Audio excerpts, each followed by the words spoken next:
Hello PVC interns, this is Dr. Hopkins speaking, and I want to talk a little bit about objective testing here. Always the first thing that we're going to do is distance visual acuity for medical legal regions to establish a nice baseline going forward. You can do distance acuities, usually ODOS and OU, but sometimes it makes sense to do the OU first in different clinic situations. Other times it makes sense to omit the OU acuities at the distance altogether, because if the two eyes are both 20/20, then you can pretty much rest assured that the OU is going to be 20/20, and you can skip right to OU at near.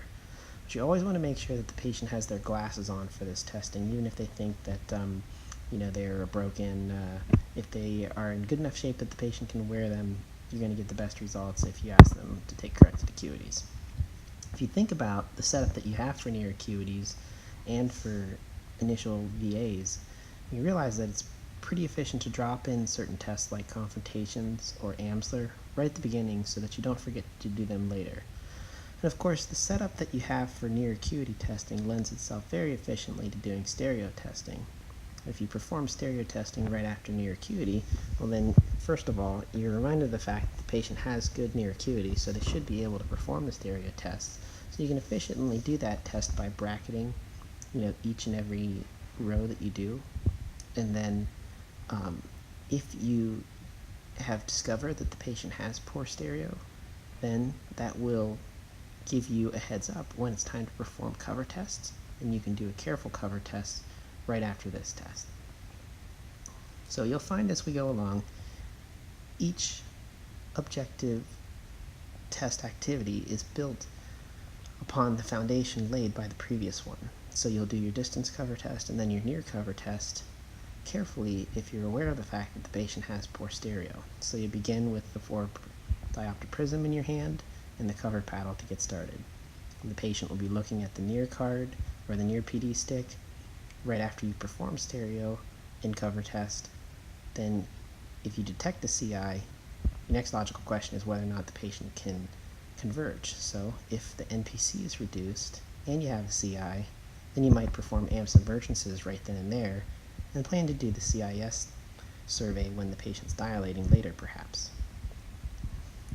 The idea is to keep the stick in your hand, so after you bring that PD stick right up to their nose, hopefully they make it all the way, and you can just rotate the stick, rest it on the bridge of the nose, and obtain their PD efficiently, dial that into the phoropter, and grab their pupil size too while you're at it. At this point, the glasses come off, and then the lights will come off too when it's time to do pupil size in the dark, which is usually just a millimeter or two larger in diameter than in the light. After you've measured the size of the pupil, then logically it would make sense to get out the transilluminator and check pupillary response, make sure the patient doesn't have an APD or anything, and then back up, use the Purkinje image to obtain motilities on the patient. The next thing after EOMs and pupils would be the retinoscopy, and this allows you to group all of the bright lights together at the end of objective testing so that the patient's not seeing an after image or is dealing with recovery from the glare of that testing with the pen light. So another potential drop-in test that you could drop into the framework here would be if you were to detect an APD on pupil testing. So this is a question I ask students a lot, and people get it further along in the term than in the beginning, but the red cap test is a drop-in test that makes a lot of sense to throw in if you're suspicious for an APD. So this is the overall framework of objective testing, and you see you can drop in those tests when it's time to do them, kind of ad hoc. But you want to kind of maintain this framework so that you have created muscle memory and a way to remember as you work your mind through the procedure, almost like a dance routine. It will allow you to gather all the objective testing data quickly and efficiently, and then remember it all, and then sit down and chart it all, rather than constantly returning to the computer screen to write down your values after each and every test, which will slow you down. Some things you'll omit, like the stereo testing, if the near acuity makes it impossible to do.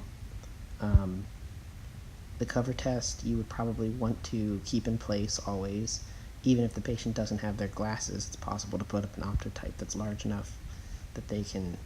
do the test, and then once you have your refractive data later, that should be informative as to the impact on cover tests. So for example, if the patient's farsighted and they have a CI, you might anticipate that the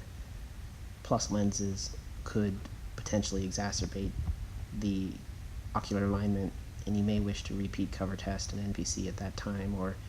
have it in your mind when you're doing NRA PRA testing later on, or if the patient would benefit from a referral to BV-Peds for a sensory motor exam. If you're able to come up with a good routine for these objective tab testings, then it really does free up your mind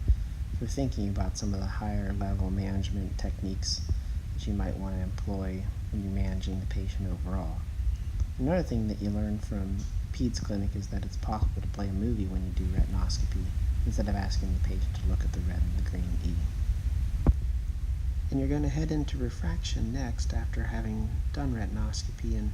it would be useful if the patient doesn't have good acuity in one eye during initial testing to pinhole that patient immediately, so that way you know whether or not there's much potential for improvement during refraction. You don't end up sinking a lot of time and energy into refracting an eye that ends up having an extremely dense cataract or something.